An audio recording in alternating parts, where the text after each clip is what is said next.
Every time you visit a website, your browser and that server have never met before, and they establish an encrypted connection in under a millisecond.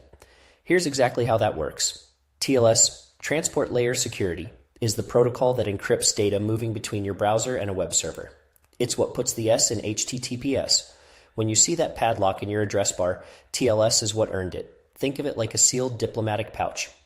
The data travels across the open internet, passes through routers and networks you don't control, but nobody along the way can read what's inside. Only the intended recipient can open it. That's TLS. The channel is public. The contents are private. Without TLS, every request your browser sends, login credentials, credit card numbers, session tokens, travels as plain text. Anyone on the same network can read it. That's not a hypothetical. It's a coffee shop with Wireshark running. For developers, this becomes real fast. A misconfigured TLS certificate takes your entire site down with a browser error that stops users cold. An expired certificate on an internal API breaks service-to-service communication at 2 a.m. A server still accepting TLS 1.0 fails a PCI compliance audit. This is foundational knowledge, web security basics, networking fundamentals, cloud architecture. All of it assumes you understand what TLS is doing and why. TLS works in two phases: a handshake that establishes trust and exchanges keys, then a session where encrypted data actually flows. The handshake starts when your browser sends a client hello message. It says, "Here are the TLS versions I support. Here are the cipher suites I can use." A cipher suite is just a specific combination of algorithms, one for key exchange, one for encryption, one for message integrity. The server responds with a server hello, picking the strongest option both sides support, and it sends its certificate. That certificate contains the server's public key and is signed by a certificate authority, a trusted third party like DigiCert or Let's Encrypt. Your browser ships with a list of trusted certificate authorities baked in.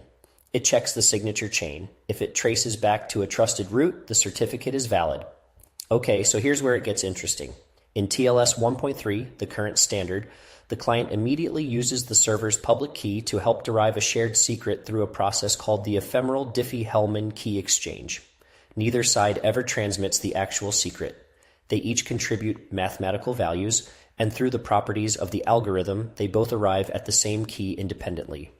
An eavesdropper watching the exchange sees the values but cannot compute the key. That shared secret becomes the symmetric encryption key, AES 256, typically for the rest of the session. Symmetric encryption is faster than asymmetric, so you use the slow public key cryptography once to establish trust, then switch to fast symmetric encryption for everything else. And if this is the kind of thing you want to understand, Stack Future covers one concept like this every day. The whole handshake in TLS 1.3 takes one round trip. 1. That's why HTTPS doesn't feel slow anymore. Say you're deploying an API on AWS behind an application load balancer. You configure HTTPS using a certificate from AWS Certificate Manager. Free, auto-renewing, attached directly to the load balancer. Clean setup. 6 months later, a developer adds a new microservice and calls it directly over HTTP inside the VPC, assuming internal traffic doesn't need encryption. The security audit flags it. The compliance requirement says data in transit must be encrypted. Full stop, internal or not. The fix: enforce HTTPS on the internal service, use ACM private CA for internal certificates, and configure the service to reject plain HTTP connections. In your ALB listener rules, you set the HTTP listener to redirect all port 80 traffic to port 443 with a 301 redirect. The error you'd have seen before the fix: ERR SSL protocol, error or connection refused, depending on how the mismatch surfaces. Understanding the TLS handshake tells you exactly where to look: certificate validity, protocol version mismatch, or cipher negotiation failure. TLS is a two-step process: prove identity with certificates, then establish a shared secret without ever transmitting it. That's the whole thing. Public key cryptography for the handshake. Symmetric encryption for the session. Next video is one worth bookmarking: REST versus GraphQL versus gRPC. What's actually different and when each one makes sense. If this one taught you something, hit the like button. It genuinely helps more people find it.